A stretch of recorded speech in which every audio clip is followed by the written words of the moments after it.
الحمد لله نحمده ونستعينه ونستغفره ونؤمن به ونتوكل عليه ونعوذ بالله من شرور أنفسنا ومن سيئات أعمالنا من يهده الله فلا مضل له ومن يضلل فلا هادي له وأشهد أن لا إله إلا الله وحده لا شريك له وأشهد أن محمدا عبده ورسوله أرسله بالهدى ودين الحق ليظهره على الدين كله ولو كره المشركون اللهم صل على محمد وعلى آل محمد كما صليت على إبراهيم وعلى آل إبراهيم اللهم بارك على محمد وعلى آل محمد كما باركت على إبراهيم وعلى آل إبراهيم في العالمين إنك حميد مجيد أما بعد فإن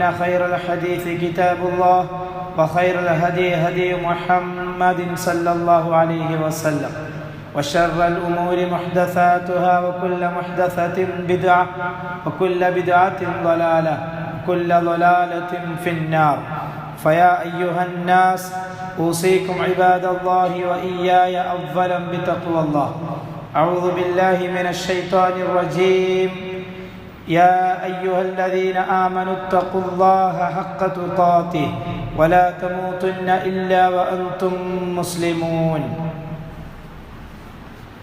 അള്ളാഹുവിൻ്റെ സത്യവിശ്വാസികൾ ജീവിതത്തിലുടനീളം അള്ളാഹുവിനെ സൂക്ഷിച്ചുകൊണ്ട് ജീവിക്കുകയും അതിലൂടെ സ്വർഗത്തിൽ ആനന്ദിക്കുകയും സന്തോഷിക്കുകയും ചെയ്യുന്നവരുടെ കൂട്ടത്തിൽ ഉൾപ്പെടുകയും ചെയ്യണമേ എന്ന് ആദ്യമായി എന്നോടും തുടർന്ന് നിങ്ങൾ ഓരോരുത്തരോടും വസിയ്യത്ത് ചെയ്യുകയാണ്, ഉപദേശിക്കുകയാണ്. പ്രിയമുള്ള സഹോദരന്മാരെ, സഹോദരിമാരെ, അല്ലാഹു സുബ്ഹാനഹു വ തആല നമ്മുടെ ജീവിതത്തിൽ ഒരുപാട് ബർക്കത്തുകൾ ചെയ്യുന്നുണ്ട്, അഥവാ അനുഗ്രഹങ്ങൾ ചെയ്യുന്നുണ്ട്, ഐശ്വര്യങ്ങൾ ചെയ്യുന്നുണ്ട്. റസൂലുള്ളാഹി സ്വല്ലല്ലാഹു അലൈഹി വസല്ലമ തങ്ങളുടെ ഹദീസുകളിലൂടെ, പരിശുദ്ധ ഖുർആനിൻ്റെ ആയാത്തുകളിലൂടെ ബർക്കത്തിനെ സംബന്ധിച്ച് ജീവിതത്തിൽ നമുക്ക് നമ്മുടെ സമ്പത്തിലും നമ്മുടെ ആരോഗ്യത്തിലും നമ്മുടെ സന്താനങ്ങളിലും അള്ളാഹു ബർക്കത്ത് ചെയ്യുന്നതിനെ സംബന്ധിച്ച്, അനുഗ്രഹം ചെയ്യുന്നതിനെ സംബന്ധിച്ച് പറയുന്നുണ്ട്. അതുമായി ബന്ധപ്പെട്ടിട്ടുള്ള ചില കാര്യങ്ങളെക്കുറിച്ചാണ് സംസാരിക്കുന്നത്. ബർക്കത്ത് സാധാരണ നമ്മൾ സംസാരിക്കുന്നതിനിടയിലായാലും മറ്റും ബർക്കത്തിനെ സംബന്ധിച്ച് പറയാറുണ്ട്. അള്ളാഹു താല ബർക്കത്ത് ചെയ്യട്ടെ, നമ്മൾ ദുആ ചെയ്യാറുണ്ട്, അള്ളാഹു ബർക്കത്താക്കി തരട്ടെ. അറബിയിൽ ബാറക്കല്ലാഹു ഫീക്കും എന്ന് നമ്മൾ പറയാറുണ്ട്. അള്ളാഹു അനുഗ്രഹം നൽകട്ടെ, അള്ളാഹു താല നിങ്ങളുടെ സന്താനങ്ങളിൽ വർധനവ് നൽകട്ടെ, സമ്പത്തിൽ അള്ളാഹു ബർക്കത്ത് ചെയ്യട്ടെ എന്നൊക്കെ പറയാറുണ്ട്. എന്താണ് ഈ ബർക്കത്ത് എന്ന് പറഞ്ഞാൽ? ഈമാനില്ലാത്ത ആളുകൾക്ക് ഇതിലൊന്നും ചില വിശ്വാസം ഉണ്ടാവുകയില്ല. ബർക്കത്ത് അള്ളാഹുവിൻ്റെ ഭാഗത്തു നിന്ന് കിട്ടുന്ന വലിയൊരു ഔദാര്യമാണ്. അൽ ബർക്കത്തു ഹിയ സുബൂത്തുൽ ഖൈരിൽ ഇലാഹി ഫിശ്ശൈ. ബർക്കത്ത് എന്ന് പറഞ്ഞാൽ എല്ലാ കാര്യങ്ങളിലും അള്ളാഹുവിൻ്റെ സ്ഥിരമായ നന്മ ഉണ്ടാവുക എന്നതാണ് ബർക്കത്ത് കൊണ്ട് ഉദ്ദേശിക്കുന്നത്. സന്താനങ്ങളിൽ നന്മയുണ്ടാവുക, സമ്പത്തിന് നന്മയുണ്ടാവുക, ആരോഗ്യത്തിന് നന്മയുണ്ടാവുക, എല്ലാറ്റിലും നന്മ ഉണ്ടാകുന്നതിന് പറയുന്നതാണ് ബർക്കത്ത് എന്ന് പറയുന്നത്. അപ്പോൾ ഒരാൾ നമ്മളോട് ബാറക്കല്ലാഹു ഫീക്കും എന്ന് പറഞ്ഞാൽ അയാൾ നമുക്ക് വേണ്ടി ചെയ്യുന്ന വലിയൊരു ദുആയാണ്, വലിയൊരു ദുആയാണ്. അതെങ്ങാനും അല്ലാഹു തആല സ്വീകരിച്ചിട്ടുണ്ടെങ്കിൽ നമ്മുടെ ജീവിതത്തിൽ നമുക്ക് എല്ലാവിധ നന്മകളും നമുക്ക് വന്നു ചേരും. അല്ലാഹു തആല ഈ ഭൂമി മുഴുവനും ബർക്കത്തുകൾ കൊണ്ട് നിറച്ചിരിക്കുകയാണ്. വജഅല ഫീഹാ റവാസിയ മിൻ ഫൗഖിഹാ വബാറക ഫീഹാ വഖദ്ദറ ഫീഹാ അഖ്വാതഹാ ഫീ അർബഅതി അയ്യാമിൻ സവാഅൻ ലിസ്സായിലിൻ. അല്ലാഹു തആല പരിശുദ്ധ ഖുർആനിലൂടെ നമുക്ക് പറഞ്ഞു തരുന്നുണ്ട്. അഥവാ ഈ ഭൂമിയിൽ അതിൻ്റെ ഉപരിഭാഗത്ത് ഉറച്ചു നിൽക്കുന്ന പർവ്വതങ്ങളെ അവൻ സ്ഥാപിച്ചു, അതിൽ അഭിവൃദ്ധി ഉണ്ടാക്കി. സസ്യങ്ങളെ കൊണ്ടായാലും മറ്റു ജീവജാലങ്ങളെ കൊണ്ടായാലും ഒക്കെ അല്ലാഹു തആല ഈ ഭൂമിയിൽ അഭിവൃദ്ധി ഉണ്ടാക്കി. അതിലെ ആഹാരങ്ങൾ, ഇതിലുള്ള ഭക്ഷണ പദാർത്ഥങ്ങൾ, പാനീയങ്ങൾ അല്ലാഹു തആല അതിനെ വ്യവസ്ഥാപിതമായി സംവിധാനിച്ചിരിക്കുകയും ചെയ്തിരിക്കുന്നു. 4 ദിവസങ്ങൾ കൊണ്ടാണ് അല്ലാഹു തആല ഇത് നടപ്പിലാക്കിയത് സവാഅൻ ലിസ്സായിലീൻ, ചോദിക്കുന്നവർക്ക് അവർക്ക് ആവശ്യപ്പെടുന്ന രീതിയിൽ, അതിൻ്റെ ശരിയായ രീതിയിൽ അല്ലാഹു തആല അതിനെ സംവിധാനിച്ചിരിക്കുകയാണ്. അത് വെള്ളമായാലും മറ്റു പഴവർഗ്ഗങ്ങളായാലും അതേപോലെ തന്നെ നമുക്ക് ആവശ്യമായ ജീവിക്കാൻ ഭക്ഷണത്തിന് ആവശ്യമായ പദാർത്ഥങ്ങളായാലും അല്ലാഹു തആല ഈ ഭൂമിയിൽ അതിനെ നിറച്ചിരിക്കുകയാണ്. അതിൽ നല്ല ബർക്കത്ത് അല്ലാഹു തആല ചെയ്തിട്ടുണ്ട്. അതിൽ നിന്നും അല്ലാഹു തആല അവൻ ഉദ്ദേശിക്കുന്ന ആളുകൾക്ക് അധികം നൽകുന്നു, ചിലപ്പോൾ അല്പം നൽകുന്നു. ചില ആളുകൾക്ക് കുറച്ച് മാത്രമാണ് കിട്ടുക, പക്ഷെ അത് അവരുടെ ആവശ്യത്തിലധികം അവർക്ക് ഉപയോഗിക്കാൻ സാധിക്കുന്നു. ഈ രീതിയിലൊക്കെ അല്ലാഹു തആല നൽകുന്നുണ്ട്. റസൂലുള്ളാഹി സ്വല്ലല്ലാഹു അലൈഹി വസല്ലമ തങ്ങൾ ബർക്കത്തിന് വേണ്ടി ദുആ ചെയ്യുമായിരുന്നു, സഹാബാക്കൾക്ക് വേണ്ടി. ഉമ്മു സലമ റളിയല്ലാഹു തആല അൻഹയിൽ നിന്ന് നിവേദനം ചെയ്യുന്ന ഒരു ഹദീസ്, അന്നഹ ഖാലത്ത്, ഉമ്മു സലമ റളിയല്ലാഹു തആല അൻഹ പറയാണ്, യാ റസൂലല്ലാഹ്, അല്ലാഹുവിന്റെ റസൂലേ, ഖാദിമുക അനസ് കുറേ വർഷങ്ങളായി താങ്കളുടെ കൂടെ താങ്കളെ സേവിക്കുന്നു, താങ്കൾക്ക് ഖിദ്മത്ത് ചെയ്യുന്നു. ഉദ്ഉല്ലാഹു ലഹു, അല്ലാഹുവിനോട് താങ്കൾ അദ്ദേഹത്തിന് വേണ്ടി ദുആ ചെയ്താലും, അനസിന് വേണ്ടി ദുആ ചെയ്താലും. ഫഖാല അല്ലാഹുമ്മ അക്സിർ മാലഹു വവലദഹു വബാരിക് ലഹു ഫീമാ അഅതൈതഹു. അല്ലാഹുവിന്റെ റസൂൽ ദുആ ചെയ്തു. ആ ദുആ നമുക്ക് പഠിപ്പിച്ചു തരാനാണ് ഈ ഹദീസുകൾ പറയുന്നത്. ഇങ്ങനെ ബർക്കത്തിന് വേണ്ടി ദുആ ചെയ്യാൻ, ജീവിതത്തിൽ നമ്മുടെ ആവശ്യങ്ങൾക്കിടെ നമ്മുടെ പദാർത്ഥങ്ങളിൽ നന്മ ഉണ്ടായിത്തീരാൻ അതിനുവേണ്ടി ദുആ ചെയ്യാനാണ് ഇങ്ങനെയുള്ള ദുആകൾ റസൂലുള്ളാഹി സ്വല്ലല്ലാഹു അലൈഹി വസല്ലം തങ്ങൾ പഠിപ്പിച്ചു തരുന്നത്. അല്ലാഹുമ്മ അക്സിർ മാലഹു വവലദഹു, റസൂൽ ദുആ ചെയ്തു അനസ് റളിയല്ലാഹു തആല അൻഹുവിന് വേണ്ടി. അല്ലാഹുവേ, ഈ അനസിന്റെ സമ്പത്തിലും സന്താനങ്ങളിലും നീ ബർക്കത്ത് ചെയ്യണമേ, അധികരിപ്പിച്ച് നൽകണമേ. വബാരിക് ലഹു ഫീമാ അഅതൈതഹു, നീ നൽകിയതിൽ നിന്നും അദ്ദേഹത്തിന് നന്മ നൽകണമേ, ഐശ്വര്യം നൽകണമേ. റസൂലുള്ളാഹി സ്വല്ലല്ലാഹു അലൈഹി വസല്ലം തങ്ങൾ ബർക്കത്തിന് വേണ്ടി അനസ് റളിയല്ലാഹു തആല അൻഹുവിന് വേണ്ടി ദുആ ചെയ്യുകയാണ്. ഈ ദുആ നമുക്ക് പഠിപ്പിച്ചു തരികയാണ്. നമ്മളും ബർക്കത്തിന് വേണ്ടി ദുആ ചെയ്യണം. ബർക്കത്ത് ഇല്ലെങ്കിൽ, ജീവിതത്തിൽ ബർക്കത്ത് ഇല്ലെങ്കിൽ അതുകൊണ്ട് കിട്ടുന്ന ദോഷം എന്താ? നമുക്ക് എത്ര കിട്ടിയാലും മതിയാവൂല. സമ്പത്തിൽ അല്ലാഹു ബർക്കത്ത് ചെയ്തിട്ടില്ലെങ്കിൽ എത്ര സമ്പാദ്യം ഉണ്ടായാലും നമുക്കത് മതിയാവുകയില്ല. ഭക്ഷണത്തിൽ അല്ലാഹു ബർക്കത്ത് ചെയ്തിട്ടില്ലെങ്കിൽ എത്ര കിട്ടിയാലും മതിയാവുകയില്ല. ആരോഗ്യത്തിൽ അല്ലാഹു ബർക്കത്ത് ചെയ്തിട്ടില്ലെങ്കിൽ എത്ര നല്ല ആരോഗ്യം ഉണ്ടായിട്ട് കാര്യമില്ല, ആ ആരോഗ്യം കൊണ്ട് ഒരു ഗുണവും നമുക്ക് ലഭിക്കുകയില്ല. ഭക്ഷണം ഒരുപാട് കഴിക്കുന്നുണ്ട്, പക്ഷെ ആ കഴിക്കുന്ന ഭക്ഷണത്തിന് വിശപ്പടങ്ങുകയില്ല. അങ്ങനെയല്ല ചില ആളുകൾ, ഒരുപാട് വെള്ളം കുടിക്കുകയാണ് പക്ഷെ ദാഹം മാറുന്നില്ല. ഞാൻ എത്രയാ തിന്നുന്നത്, പക്ഷെ വേറെ നിറയുന്നില്ല, പിന്നെയും വിശപ്പാണ്. അത് അപകടമാണ്, അത് ബർക്കത്തില്ലായ്മയാണ്.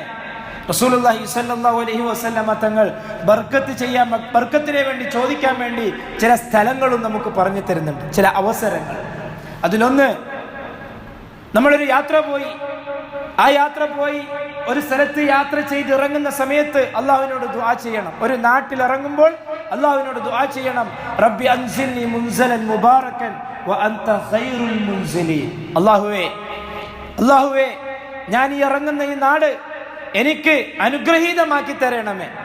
ഈ നാടിനെ നീ എനിക്ക് അനുഗ്രഹീതമാക്കി തരണമേ. നീയാണല്ലോ ഇങ്ങനെ അനുഗ്രഹങ്ങൾ ഇറക്കിത്തരുന്നവനിൽ ഏറ്റവും ഉത്തമൻ, നീയാണല്ലോ ഇറക്കിത്തരുന്നവനിൽ ഏറ്റവും ഹൈറായിട്ടുള്ളവൻ. അതുകൊണ്ട് അല്ലാഹുവേ, ഈ നാടിനെ എനിക്ക് അനുഗ്രഹീതമാക്കി തരണമേ. അല്ലേ? ജോലിക്ക് വേണ്ടി യാത്ര പോകുന്നവർ, മറ്റാവശ്യങ്ങൾക്ക് വേണ്ടി യാത്ര പോകുന്നവർ, കച്ചവടത്തിന് യാത്ര പോകുന്നവർ, അവർ യാത്ര ചെയ്ത് ഒരു നാട്ടിലെത്തിയാൽ, ഇപ്പൊ ദുബായിലേക്ക് യാത്ര ചെയ്യുന്നവർ ജോലിക്ക് വേണ്ടി ആ നാട്ടിൽ ഇറങ്ങുകയും അല്ലാഹുവിന്റെ റസൂലും അല്ലാഹു പഠിപ്പിച്ചു തന്നതുപോലുള്ള ദുആകൾ, പ്രാർത്ഥനകൾ ചൊല്ലുകയും ആ ദുആ അല്ലാഹു സ്വീകരിക്കുകയും ചെയ്താൽ, അല്ലാഹുവേ, ഈ നാടിനെ എനിക്ക് നീ അനുഗ്രഹീതമാക്കി തരണമേ. ജോലിക്ക് വേണ്ടി ഒരു നാട്ടിലേക്ക് പോയിട്ട് ഒരാൾ ദുആ ചെയ്തു, അല്ലാഹു തആല അത് സ്വീകരിച്ചു. അല്ലാഹു ആ നാട്ടിൽ അവർക്ക് ബർക്കത്ത് ചെയ്താൽ അല്ലാഹു തആല അവന്റെ സമ്പത്തിലും അവന്റെ സന്താനത്തിലും നല്ല ഐശ്വര്യം നൽകുന്നതാണ്. ചെറിയ വിഷയമല്ല, വളരെ ഗൗരവമുള്ള വിഷയമാണ്. റസൂലുള്ളാഹി സ്വല്ലല്ലാഹു അലൈഹി വസല്ലമ തങ്ങൾ ഇങ്ങനെ ഓരോ നാട്ടിലെത്തി കഴിഞ്ഞാൽ ദുആ ചെയ്യാൻ വേണ്ടി പറയുമായിരുന്നു. രണ്ടാമത്തത്, വിവാഹം കഴിഞ്ഞ ദമ്പതിമാർക്ക് വേണ്ടി, വധുവരന്മാർക്ക് വേണ്ടി ദുആ ചെയ്യാൻ റസൂലുള്ളാഹി സ്വല്ലല്ലാഹു അലൈഹി വസല്ലമ തങ്ങൾ പഠിപ്പിച്ചു തരുന്നു. നാം സലഫികൾ അത് മാത്രം ചെയ്യുന്നു. എന്നാൽ ഷിയാക്കളാകട്ടെ നിക്കാഹിന്റെ പേരിൽ ഒരുപാട് ബിദ്അത്തുകൾ കടത്തിക്കൂട്ടിക്കൊണ്ടിരിക്കുന്നു. നിക്കാഹ് ചെയ്ത ഉടനെ തന്നെ ഫാത്തിഹയും സൂറത്തുകളും ഓതി ദുആ ചെയ്യുന്നൊരവസ്ഥ. എവിടെ റസൂൽ സല്ലല്ലാഹു അലൈഹി വസല്ലം തങ്ങൾ പഠിപ്പിച്ചു തരാത്ത, റസൂലുള്ളാഹി സല്ലല്ലാഹു അലൈഹി വസല്ലം തങ്ങൾ പഠിപ്പിച്ചു തരാത്ത ബിദ്അത്തുകൾ ജീവിതത്തിൽ കൊണ്ടുവരുന്ന രീതി നിക്കാഹിന്റെ സദസ്സുകളിൽ പോലും. ശരിക്കും റസൂൽ എന്താ പഠിപ്പിച്ചു തന്നത്? വിവാഹം കഴിഞ്ഞാൽ, നിക്കാഹ് കഴിഞ്ഞാൽ അവിടെയുള്ളവരെല്ലാവരും കൂടിയിരുന്ന് വധൂവരന്മാർക്ക് വേണ്ടി ദുആ ചെയ്യുക. ആ ദുആ എന്താണ്? അതും റസൂലുള്ളാഹി സ്വല്ലല്ലാഹു അലൈഹി വസല്ലം തങ്ങൾ പഠിപ്പിച്ചു തന്നു. ബാറക്കല്ലാഹു ലക് വബാറക അലൈക വജമഅ ബൈനകുമാ ഫീ ഖൈർ. അത്രേ ഉള്ളൂ. ഉസ്താദുമാരൊക്കെ കൂട്ടിക്കൊണ്ടെന്ന് നിക്കാഹ് കഴിഞ്ഞതിന് ശേഷം അൽ ഫാത്തിഹ എന്ന് വിളിക്കുക, എന്നിട്ട് ഫാത്തിഹ ഓതുക, എന്നിട്ട് സൂറത്തുകൾ ഓതുക, എന്നിട്ട് 10-15 മിനിറ്റ് നീണ്ടിട്ട് ഖതീബ് ദുആ ചെയ്യുക. ഇതൊന്നും റസൂല് പഠിപ്പിച്ചു തന്നിട്ടില്ല. എല്ലാവരും അവർക്ക് വേണ്ടി ഒറ്റക്കൊറ്റക്ക് ദുആ ചെയ്യുക. എന്ത്? ബാറക്കല്ലാഹു ലക്, അല്ലാഹു തആല നിങ്ങൾക്ക് അനുഗ്രഹം ചെയ്യട്ടെ. വധുവിനോട് വരവനോട് പറയാൻ, പിതാപ്പിനോട് പറയാൻ, അവനെ കൈപിടിച്ചിട്ട് ബാറക്കല്ലാഹു ലക്, അല്ലാഹു തആല താങ്കളുടെ ഇണയിൽ ബർക്കത്ത് ചെയ്യട്ടെ എന്ന് വെച്ചാൽ എന്താർത്ഥം? അതെങ്ങാനും അല്ലാഹു തആല സ്വീകരിച്ചാൽ, ആ ദുആ എങ്ങാനും അല്ലാഹു സ്വീകരിച്ചാൽ അവന്റെ ജീവിതത്തിലുടനീളം അവന്റെ ഭാര്യയിൽ അവനക്ക് നന്മ മാത്രമായിരിക്കും. അപ്പൊ ഒന്ന് ആലോചിച്ച് നോക്കിയേ, മരിക്കുന്നത് വരെ ഭാര്യയിൽ നന്മ ഉണ്ടാകുക എന്ന് പറഞ്ഞാൽ ചെറിയ കാര്യമാണോ? ഭാര്യ ഇഷ്ടമുള്ളത് മാത്രം ചെയ്യുന്ന ഭാര്യ, നമ്മുടെ ഇഷ്ടത്തിന് വേണ്ടി മാത്രം ജീവിക്കുന്ന ഭാര്യ, നമ്മുടെ ഇഷ്ടങ്ങൾ കണ്ടറിഞ്ഞ് ചെയ്തു തരുന്ന ഭാര്യ, നമ്മുടെ ദുഃഖത്തിലും സന്തോഷത്തിലും നമ്മുടെ കൂടെ നിൽക്കുന്ന ഭാര്യ, നമ്മുടെ വിഷമങ്ങൾ ഉണ്ടാകുമ്പോൾ നമ്മുടെ കൂടെ നിന്ന് സമാധാനിപ്പിക്കുന്ന ഭാര്യ. ഏത് പുരുഷനാ ആഗ്രഹിക്കാത്തത്? ഒരു പുരുഷനോട് നിക്കാഹ് ചെയ്യുന്ന സമയത്ത് പറയാൻ പറ്റുന്ന ഏറ്റവും നല്ല ദുആ, ഏറ്റവും നല്ല അഭിവാദ്യം അത് ഇതാണ്. അതാണ് റസൂലുള്ളാഹി സ്വല്ലല്ലാഹു അലൈഹി വസല്ലം പഠിപ്പിച്ചു തന്നത്. ബാറക്കല്ലാഹു ലക്, നിന്റെ ഇണയിൽ അല്ലാഹു തആല ബർക്കത്ത് ചെയ്യട്ടെ, നിന്റെ ഇണയിൽ അല്ലാഹു തആല നന്മ ചൊരിയട്ടെ, നിന്റെ ഇണയിൽ അല്ലാഹു തആല അനുഗ്രഹം നൽകട്ടെ. എല്ലാം അതിൽ ഉൾപ്പെട്ടു. വീണ്ടും പറഞ്ഞു വബാറക അലൈ, താങ്കളുടെ മേൽ അല്ലാഹു വീണ്ടും ചൊരിയട്ടെ അനുഗ്രഹങ്ങൾ, എല്ലാ നന്മകളും അല്ലാഹു തആല ഉണ്ടാക്കി തരട്ടെ. വജമഅ ബൈനകുമാ ഫീ ഖൈർ, നിങ്ങളെ രണ്ടുപേരെയും അല്ലാഹു തആല നന്മയിൽ ഒരുമിപ്പിച്ചു തരട്ടെ. ഒന്ന് ആലോചിച്ചൊക്കെ സഹോദരങ്ങളെ, നിക്കാഹ് എന്ന് പറയുന്നത് ഒരു പെണ്ണിനെ സംബന്ധിച്ചിടത്തോളം, ഒരാണിനെ സംബന്ധിച്ചിടത്തോളം അവരുടെ പുതിയൊരു ജീവിതമാണ്. നിക്കാഹ് ചെയ്യലോടുകൂടി നിന്റെ തഖ്വയുടെ പകുതി പൂർത്തിയായി എന്ന് റസൂല് പറഞ്ഞു. ആ സമയത്ത് ആ വധൂവരന്മാരുടെ കൈകൾ പിടിച്ചുകൊണ്ട് അവർക്ക് ചെയ്യാൻ പറ്റുന്ന ഏറ്റവും നല്ല പ്രാർത്ഥന അതാണ് റസൂലുള്ളാഹി സ്വല്ലല്ലാഹു അലൈഹി വസല്ലം തങ്ങൾ പഠിപ്പിച്ചു തന്നത്. ഇത് ഉസ്താദ് വന്നിട്ട് കാണാപ്പടം പഠിച്ച ദുആക്ക് ഇങ്ങനെ കുറേ അങ്ങ് ചെയ്ത് അത് കേട്ടിട്ട് മനസ്സിലാകാത്ത കുറെ ആളുകൾ ആമീൻ പറഞ്ഞിട്ട് അങ്ങ് പോവുകയാണ്. എന്തിനാ അതിൻ്റെയൊക്കെ ആവശ്യം? ഇസ്ലാം അതാണ് ലക്ഷ്യമെങ്കിൽ, സ്വർഗമാണ് ലക്ഷ്യമെങ്കിൽ, അതാണ് പ്രതീക്ഷയെങ്കിൽ റസൂൽ പറഞ്ഞതുപോലെ ചെയ്താൽ മതി. കുറേ അധികം ചെയ്യേണ്ട ആവശ്യമൊന്നുമില്ല. ഓരോ കാര്യത്തിലും, നിക്കാഹിന്റെ കാര്യത്തിൽ ഉസ്താദുമാരൊക്കെ വന്നിട്ട് വെറുതെ ഓരോ കാട്ടിക്കൂട്ടലുകളാണ്. ഒരാൾ മരിച്ചു കഴിഞ്ഞാൽ എന്തൊക്കെ ചെയ്യേണ്ടത് റസൂലുള്ളാഹി സ്വല്ലല്ലാഹു അലൈഹി വസല്ലം തങ്ങൾ വ്യക്തമായി പഠിപ്പിച്ചു തന്നിട്ടുണ്ട്. എങ്ങനെ നിസ്കരിക്കണം, എന്ത് ദുആ ചെയ്യണം, എങ്ങനെ ദുആ ചെയ്യണം, എല്ലാം നമുക്ക് പഠിപ്പിച്ചു തന്നിട്ടുണ്ട്. അതുപോലെ ചെയ്തു കഴിഞ്ഞാൽ പ്രശ്നം തീർന്നു. പക്ഷേ ഷിയാക്കൾ സമുദായത്തിൽ ഇല്ലാത്ത എന്തൊക്കെ ആചാരങ്ങളാണ് കൂട്ടിക്കൊണ്ടിരിക്കുന്നത്. തങ്ങന്മാരായ പേരിൽ ആരെങ്കിലും ഒരാൾ മരിച്ചാൽ ആ തങ്ങളെ മയ്യത്ത് നിസ്കരിക്കുന്നതിന് മുമ്പിൽ നിന്നുകൊണ്ട് ഷിയാക്കളുടെ ഉസ്താദുമാർ പഠിപ്പിച്ചു കൊടുക്കുക, ഈ തങ്ങളുടെ ബർക്കത്ത് കൊണ്ട് അള്ളാഹു നമുക്ക് പുറത്തേരട്ടെ. ഒരു ദുആ കാണാനിടയായി. ഒരു തങ്ങൾ മരിച്ചു, ആ തങ്ങളുടെ മയ്യത്ത് നിസ്കരിക്കാൻ വേണ്ടി പോവുകയാണ്. ആ മയ്യത്ത് നിസ്കരിക്കുന്നതിന് സാധാരണ ഖത്തീമാർ ഇങ്ങനെ എന്തെങ്കിലും പറയുമല്ലോ, മയ്യത്തിനെ കുറിച്ച്. മയ്യത്തിന് പുറത്തു കൊടുക്കാൻ വേണ്ടി ദുആ ചെയ്യും, മയ്യത്തിന് പുറത്തു കൊടുക്കാൻ വേണ്ടിയിട്ട് എല്ലാവരോടും പറയും, കടമിടപാടുകൾ ഉണ്ടെങ്കിൽ അതൊക്കെ തീർത്തു കൊടുക്കാൻ വേണ്ടി പറയും. ആ കൂട്ടത്തിൽ ഒരു ഷിയാക്കളിൽപ്പെട്ട ഒരു ഉസ്താദ് പറയാണ്, ഈ തങ്ങളുടെ ബർക്കത്തോണ്ട് ആരാ മരിച്ചെടുക്കുക, തങ്ങള് മരിച്ചെടുക്കാൻ. അപ്പൊ എന്താ ചെയ്യണ്ടേ? ഇയാൾക്ക് അല്ലാഹു പുറത്തു കൊടുക്കട്ടെ, ഇയാൾക്ക് അല്ലാഹു തആല മഗ്ഫിറത്ത് കൊടുക്കട്ടെ, മർഹമത്ത് കൊടുക്കട്ടെ, അല്ലാഹു സ്വർഗം നൽകി അനുഗ്രഹിക്കട്ടെ എന്ന് മരിച്ചു കിടക്കുന്ന ആൾക്ക് ദുആ ചെയ്യുന്നതിനു പകരം എന്താ പറയുന്നത്? ഇയാളെ ബർക്കത്ത് കൊണ്ട് അല്ലാഹു നമുക്ക് പുറത്തു തരട്ടെ. ഇങ്ങനെയുള്ള കുറെ അനാചാരങ്ങൾ മരിച്ചു കഴിഞ്ഞ റസൂല് പറഞ്ഞ ആ കാര്യങ്ങൾ മാത്രം ചെയ്താൽ മതി, പ്രതിഫലമാണ് ആഗ്രഹിക്കുന്നതെങ്കിൽ കുറെ കാട്ടിക്കൂട്ടലുകളും കുറെ പരിഹാസങ്ങളും കുറെ എന്തൊക്കെയോ ചെയ്ത് കാണിക്കല് അതിനൊന്നും ആവശ്യമില്ല. മയ്യത്തിനെ മുന്നിൽ കിടത്തി മയ്യത്തെ നിസ്കരിക്കുക റസൂല് പഠിപ്പിച്ചു തന്ന ദുആ, അതിനേക്കാൾ വലിയ ദുആ വേറില്ലല്ലോ. അല്ലാഹു മഗ്ഫിർ ലഹു വർഹംഹു വഅഫിഹി വഅഫ്വൻഹു എന്ന് തുടങ്ങുന്ന മയ്യത്തിന് വേണ്ടിയുള്ള ദുആ, ആ ദുആ ചെയ്താൽ മതി, വേറെ ഒന്നും ചെയ്യേണ്ട ആവശ്യമില്ല. കാരണം അഷ്റഫുൽ ഹഖ് സല്ലല്ലാഹു അലൈഹി വസല്ലം തങ്ങൾ പഠിപ്പിച്ചു തന്ന വാക്കിനേക്കാൾ വേറെ നല്ല വാക്ക് വേറെ ഇല്ല. അത് മാത്രം മതിയല്ലോ.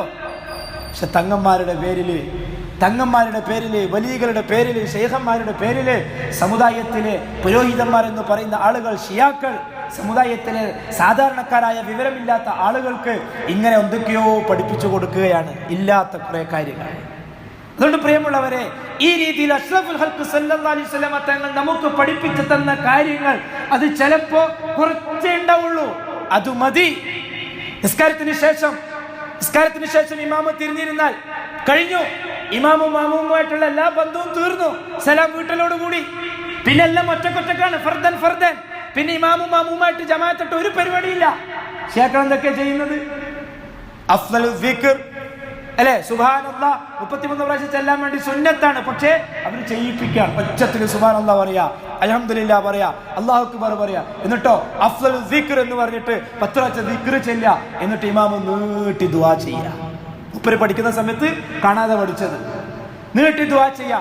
ദുആ ചെയ്ത് കഴിഞ്ഞ ശേഷം 3 സലാത്ത് വീണ്ടും. ചില ഇമാമികള് കുറച്ചും കൂടി കൂട്ടും, 10 സലാത്ത് ചൊല്ലും. ആര് പഠിപ്പിച്ചു തന്നു? എന്തിനാ ഇങ്ങനെ ഒരു കാട്ടിക്കൂട്ടലുകൾ? എന്തിനാ ഇങ്ങനെ ഇല്ലാത്ത കാര്യങ്ങൾ ചെയ്തിട്ട് മനസ്സിന് സമാധാനം കണ്ടെത്തേണ്ടത്? എന്താണ് റസൂല് പഠിപ്പിച്ചത്?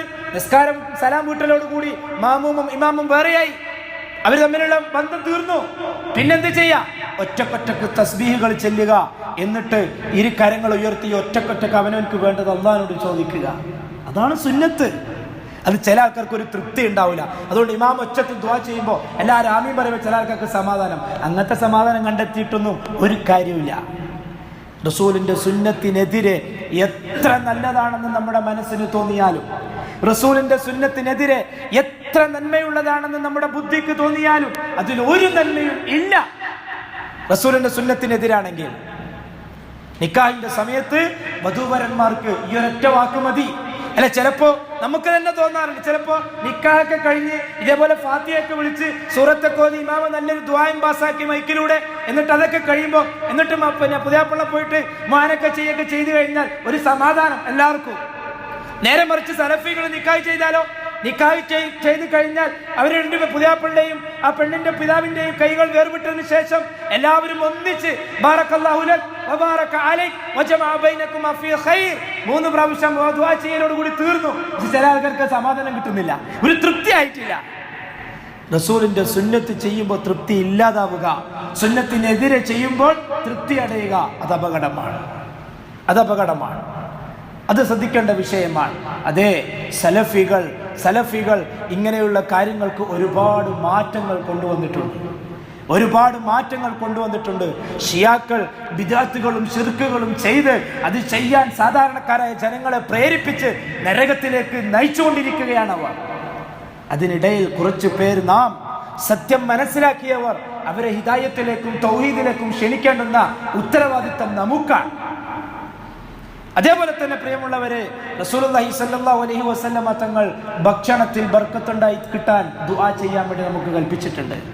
ഭക്ഷണത്തിൽ ബർക്കത്ത് കിട്ടാൻ, ഭക്ഷണം നമുക്ക് സ്വന്തം ഭക്ഷണത്തിൽ ബർക്കത്ത് ഉണ്ടാവാൻ, നമുക്ക് ആരെങ്കിലും വിരുന്ന് നൽകി ഭക്ഷണം നൽകിയാൽ അവർക്ക് വേണ്ടി ദുആ ചെയ്യാൻ റസൂൽ പഠിപ്പിച്ചു തന്നിട്ടുണ്ട്. ഈ കാലഘട്ടത്തിൽ അതൊക്കെയും വിസ്മരിച്ചു കൊണ്ടിരിക്കുന്ന ഒരു കാലത്താണ് നമ്മൾ ജീവിച്ചുകൊണ്ടിരിക്കുന്നത്. റസൂലുള്ളാഹി സ്വല്ലല്ലാഹു അലൈഹി വസല്ലം തങ്ങൾ പറയാൻ, മൻ അതമഅല്ലാഹു തആമ ഫൽയഖുൽ അല്ലാഹുമ്മ ബാരിക് ലനാ ഫീ വഅതിഅംനാ ഖൈറൻ മിൻഹു. ആർക്കെങ്കിലും നല്ല ഭക്ഷണം അല്ലാഹു തആല കൊടുത്താൽ, നമ്മൾ ചിന്തിക്കുന്ന, നമ്മൾ ജോലി ചെയ്യുന്നു, ശമ്പളം വാങ്ങുന്നു, എന്നിട്ട് നല്ല മീൻ വാങ്ങുന്നു, നല്ല ഇറച്ചി വാങ്ങുന്നു, നമ്മൾ ബീഫും കോഴിയൊക്കെ വാങ്ങുന്നു, അതൊന്നും നമുക്ക് തിരിയുന്നില്ല. അല്ലാഹു തരുന്നതാണ്, അല്ലാഹു നൽകുന്നതാണ്. വീട്ടിലേക്ക് നല്ലൊരു കോഴിനെ കൊണ്ടുപോയി നല്ല സുഭിക്ഷമായ രീതിയിൽ ഭാര്യ ബിരിയാണി വെച്ച് തന്നു, അത് നല്ല വയറ് നിറച്ചു തിന്നു കഴിഞ്ഞാൽ അത് നമ്മുടെ മിടുക്കല്ല, അല്ലാഹു തആല നമുക്ക് കനിഞ്ഞരുളിയതാണ് അങ്ങനെ ഭക്ഷണം കഴിക്കാനുള്ള അവസരം. ഫല്യഖുൽ, അവൻ പറയട്ടെ, അല്ലാഹുമ്മ ബാരിക് ലനാ ഫീ, അല്ലാഹുവേ ഈ ഭക്ഷണത്തിൽ ഞങ്ങൾക്ക് നീ ബർക്കത്ത് ചെയ്യണമേ. ദുആ ചെയ്യാൻ റസൂൽ പഠിപ്പിച്ചതാണ്. വഅതിഅംനാ ഖൈറൻ മിൻ, അല്ലാഹുവേ ഇതിനേക്കാൾ ഉത്തമമായ ഭക്ഷണത്തെ നീ ഞങ്ങളെ ഭക്ഷിപ്പിക്കണമേ, ഇതിനേക്കാൾ ഖൈറായ ഭക്ഷണം ഞങ്ങൾക്ക് നീ നൽകണമേ. വമൻ സഖാഹുല്ലാഹു ലബനൻ ഫല്യഖുൽ, അല്ലാഹുവിന്റെ റസൂൽ പറയാണ്, ആർക്കെങ്കിലും അല്ലാഹു തആല പാല് കുടിപ്പിച്ചാൽ, പാനീയത്തിൽ ഏറ്റവും നല്ല പാനീയമാണ് പാല്, അല്ലേ? ആ പാല് ആർക്കെങ്കിലും കുടിക്കാൻ കിട്ടിയാൽ എന്ന് വെച്ചാൽ അല്ലാഹു തആല നല്ല പാൽ ചായ കുടിക്കാനുള്ള തൗഫീഖ് തന്നാ മതി. നല്ല പാല് അല്ലെങ്കിൽ നല്ല ഹോർലിക്സ് ഇതൊക്കെ നമുക്ക് നന്നായിട്ട് കുടിക്കാൻ, ക്ഷീണം വരുന്ന സമയത്ത് നല്ലൊരു കടുപ്പത്തിലൊരു ചായ അല്ലെങ്കിൽ നല്ലൊരു പാല് അല്ലെങ്കിൽ നല്ലൊരു ഹോർലിക്സ് എല്ലാം ഇതിൽപ്പെട്ടതാണ്. അത് നമ്മൾ കുടിക്കുന്നു. കുടിച്ചു കഴിയുമ്പോൾ ഒരു സമാധാനം, അൽഹംദുലില്ലാഹ് ദുആ ചെയ്യണം. ഇതൊന്നും തമാശയും കളിയല്ല, അള്ളാഹുവിന്റെ റസൂല് നമുക്ക് പഠിപ്പിച്ചു തന്നതാണ്. ഫല്യഖുൽ അല്ലാഹുവിന്റെ റസൂൽ പറയാൻ, അല്ലാഹുമ്മ ബാരിക് ലനാ ഫീഹി വസിദ്നാ മിൻ. അങ്ങനെയുള്ള പാനീയം ഒരുത്തൻ കുടിച്ചു കഴിഞ്ഞാൽ അവൻ പറയട്ടെ, അല്ലാഹുമ്മ ബാരിക് ലനാ ഫീഹി, അല്ലാഹുവേ ഇതിൽ ഞങ്ങൾക്ക് നീ ബർക്കത്ത് ചെയ്തു തരണമേ, ഈ പാനീയത്തിൽ ഞങ്ങൾക്ക് നന്മ ചെയ്തു തരണമേ, വസിദ്നാ മിൻ, ഇതിനേക്കാൾ അധികരിപ്പിച്ച് തരികയും ചെയ്യണമേ. ആലോചിക്കുക സഹോദരങ്ങളെ, നമ്മൾ തിന്നുന്നു, കുടിക്കുന്നു, ഉറങ്ങുന്നു, എല്ലാം നമ്മൾ ചെയ്യുന്നു, സുഖമായിട്ട് നമ്മൾ ജീവിക്കുന്നു അല്ലേ? ഇതൊക്കെ പഠിപ്പിച്ചു തരാൻ, ഇതൊക്കെയും ഏറ്റവും അനുഗ്രഹമാണെന്ന് കാണിച്ചു തരാൻ അല്ലാഹു തആല നമ്മുടെ നാട്ടിൽ നിന്ന് മാറി വേറെ നാടുകളിലേക്കൊക്കെ ഒരുപാട് അപകടങ്ങളൊക്കെ ഉണ്ടാക്കാൻ. വയനാട്ടിലെ അവസ്ഥ നമുക്കറിയില്ലേ? വാർത്തയിൽ കാണുന്നത് പോലെയും കേൾക്കുന്നത് പോലെയും അല്ല എന്നാണ് അറിവ് അല്ലേ? എത്ര ആളുകളാണ്, എത്ര ആളുകളാണ്. ചില ആളുകൾ, ചില വീട്ടിലുള്ള ആളുകൾ ഒരാൾ മാത്രം ബാക്കി, അയാളുടെ വീടും ഭാര്യയും മക്കളും ഉപ്പയും ഉമ്മയും എല്ലാം മണ്ണിനടി. അയാളുടെ അവസ്ഥ ഒന്ന് ആലോചിച്ച് നോക്കിയേ, അവസ്ഥ ഒന്ന് ആലോചിച്ച് നോക്കിയേ. സ്വന്തം വീട് നിൽക്കുന്ന സ്ഥലത്ത് പുഴ ഒഴുകുകയാണ്. പോയി ചോദിക്കുമ്പോൾ നിങ്ങളുടെ വീട് എവിടെയാണ്? അവിടെ ഉണ്ടായിരുന്നത്, അവിടെ ഇപ്പം പുഴയാണ്. യാദൃച്ഛികമാണോ? നമുക്ക് സംഭവിക്കാത്തത് കൊണ്ടല്ലേ നമുക്കതൊരു കെട്ടുകഥ പോലെ തോന്നുന്നത്. അത് നമ്മുടെ ജീവിതത്തിലാണെങ്കിൽ യഊദുബില്ലാഹ്, അല്ലാഹു കാക്കട്ടെ. അനുഗ്രഹം, തിന്നാനുള്ളത്, കുടിക്കാനുള്ളത്, ഉറങ്ങാനുള്ളത് സുഭിക്ഷമായി നമുക്ക് ലഭിക്കുന്നുണ്ടോ? അത് അനുഗ്രഹം തന്നെയാണ്. നന്ദികേട് കാണിക്കാൻ പാടില്ല, നന്ദികേട് കാണിക്കാൻ പാടില്ല. കടലൊന്ന് കയറിയാൽ നമ്മൾ എങ്ങോട്ടാ ഓടുക? പുഴയൊന്ന് നിറഞ്ഞൊഴുകിയാൽ നമ്മൾ എങ്ങോട്ടാ ഓടുക? എവിടെ പോയി ഒളിക്കും? എവിടെ പോയി രക്ഷപ്പെടും? ആർക്ക് സാധിക്കും നമ്മളെ രക്ഷപ്പെടുത്താൻ? എത്ര ജീവനുകളാണ് മണ്ണിനടിയിൽ ഇപ്പൊ കിടക്കുന്നത്? കിട്ടിയോ? ചില ആളുകളുടെ നാവ് മാത്രം കിട്ടിയിട്ടുണ്ടെന്ന് ഒന്ന് ആലോചിച്ച് നോക്കിയേ. ഒന്ന് ആലോചിച്ച് നോക്കിയേ. ചില ആളുകളുടെ നാവ് മാത്രം മയ്യത്തുകളെ കൂട്ടിട്ടിരിക്കുകയാണ്. സാധാരണ നമ്മൾ മയ്യത്ത് ദഫൻ ചെയ്ത് കഴിഞ്ഞാൽ, കഫൻ ചെയ്ത് കഴിഞ്ഞാൽ, തുണിപ്പുള്ള മൂടിക്കഴിഞ്ഞാൽ ഒരു മയ്യത്തിന്റെ വലിപ്പവും രൂപവും നമുക്കറിയാം. നമുക്ക് അത് മനസ്സിൽ കൊടുത്താൽ നമുക്ക് തിരിയും. വയനാട്ടിൽ കണ്ടത് എന്താ? മയ്യത്തുകളെ കൂട്ടിയിട്ടിരിക്കുന്നു, ചെറിയ പൊതികൾ ഇങ്ങനെ പൊതിഞ്ഞു വെച്ചതുപോലെ. സുബ്ഹാനല്ലാഹ്. ചില ആളുകളുടെ കൈകൾ, ചില ആളുകളുടെ കാലുകൾ, ചില ആളുകളുടെ തല മാത്രം, ചില ആളുകളുടെ അരക്ക് താഴെ മാത്രം. എന്തൊരു കഥയാണിത്! അവർക്ക് കിട്ടിയത് അതാണ്. ബാക്കി ആർക്കറിയാം? അല്ലാഹു അലം. അല്ലാഹുവിനല്ലാതെ വേറെ ആർക്കറിയും? ബാക്കിയെല്ലാം ഒന്നുകിൽ വെള്ളത്തിൽ ഒലിച്ചു പോയി, അല്ലെങ്കിൽ മണ്ണിനടിയിലേക്ക് പോയി. കിട്ടിയത് വെച്ചുകൊണ്ട് അവർ അതിനെ ആദരവോടുകൂടി കബറടക്കുകയാണ് ചെയ്യുന്നത്. നമ്മളൊന്ന് ആലോചിച്ച് നോക്കിയേ. ഇതുപോലെ എന്തെങ്കിലും ഒരു വെള്ളപ്പൊക്കത്തിലോ, ഇതുപോലെ എന്തെങ്കിലും ഒരു മാരകമായ രോഗങ്ങൾ കൊണ്ടോ, അല്ലെങ്കിൽ ഇതുപോലെ എന്തെങ്കിലും ദുരന്തങ്ങൾ കൊണ്ടോ എപ്പോഴെങ്കിലും അള്ളാഹു നമ്മളെ പരീക്ഷിച്ചിട്ടുണ്ടോ? അള്ളാഹു നമ്മളെ കാക്കട്ടെ. അനുഗ്രഹമാണ്, അനുഗ്രഹമാണ്.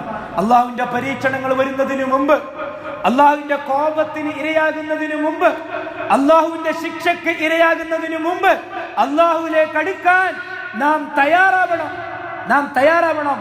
കഴിഞ്ഞ നമ്മൾ പറഞ്ഞതുപോലെ ദുരന്തങ്ങൾ ആർക്കും സംഭവിക്കാം, ഭൂകമ്പങ്ങൾ എവിടെയും ഉണ്ടാകാം, വെള്ളപ്പൊക്കം എവിടെയും ഉണ്ടാകാം.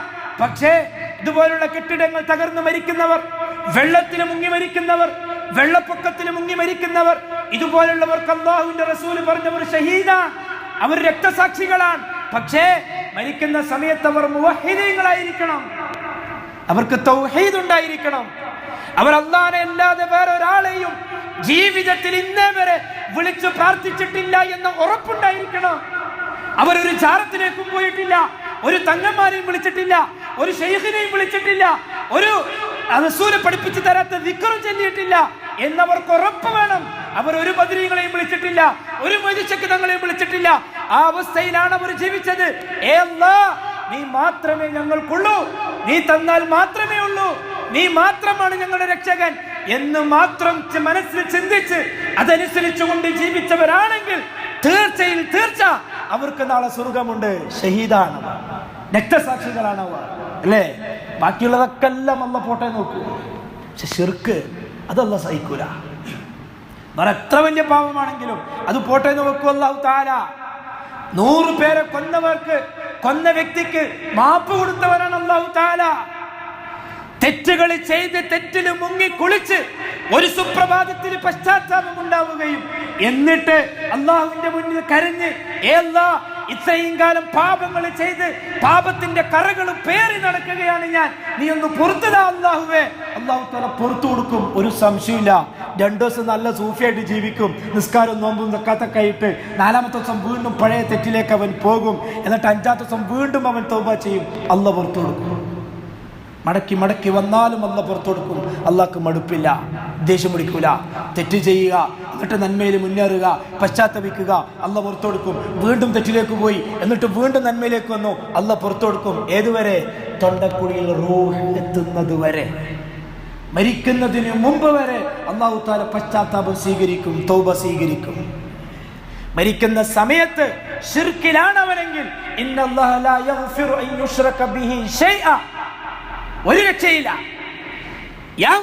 തങ്ങളെ എന്ന് വിളിച്ചിട്ടാണ് ഒരുത്തം മരിക്കുന്നതെങ്കിൽ, തങ്ങളെ എന്ന് വിളിച്ചിട്ടാണ് ഒരുത്തം മരിക്കുന്നതെങ്കിൽ, ഇല്ലാത്ത ബദരീകളെ വിളിച്ചിട്ടാണ് മരിക്കുന്നതെങ്കിൽ, ഏതെങ്കിലും ശൈഖന്മാരെയോ ജാറത്തിലുള്ളയോ വലിയമാരെയോ വിളിച്ചിട്ടാണ് രോഗക്കിടക്കയിൽ കിടക്കുന്നതെങ്കിൽ, ആ അവസ്ഥയിലാണ് മരിക്കുന്നതെങ്കിൽ വല്ലാഹി അല്ലാഹു തആല അവർക്ക് പുറത്തു കൊടുക്കുന്ന പ്രശ്നമേ ഇല്ല. എന്തുകൊണ്ട്? അത് അല്ലാഹ് പരിശുദ്ധ ഖുർആനിൽ പറഞ്ഞതാണ്. ശിർക്കില്ലാതെ മരിക്കാൻ നമുക്ക് സാധിക്കണം. നേരെ മറിച്ച് അല്ലാഹ് എനിക്ക് വേറെ ആരുമില്ല, അല്ലാഹ് മാത്രമേ ഉള്ളൂ. ജാറങ്ങളെ വിളിക്കുന്നവരെ, ജാറത്തിലേക്ക് പോകുന്നവരെ, നിങ്ങളുമായിട്ട് എനിക്ക് യാതൊരു ബന്ധവുമില്ല, ജാറവുമായിട്ട് എനിക്ക് യാതൊരു ബന്ധവുമില്ല, നിങ്ങൾ വിളിക്കുന്ന തങ്ങന്മാരുമായിട്ട് എനിക്കൊരു ബന്ധവുമില്ല, ശിർക്കിലും ഏലസിലും ഉറുക്കിലും എനിക്കൊരു ബന്ധവുമില്ല. ഇന്നനി ബറാഉം മിൻകും വമിമ്മാ തഅബുദൂൻ, നിങ്ങൾ ആരാധിക്കുന്ന ജാറങ്ങൾ, നിങ്ങൾ വിളിച്ചു പ്രാർത്ഥിക്കുന്ന തങ്ങന്മാർ, ഔലിയാക്കൾ, വലിയകൾ, ഇവരാരുമായിട്ടും എനിക്ക് യാതൊരു ബന്ധവുമില്ല.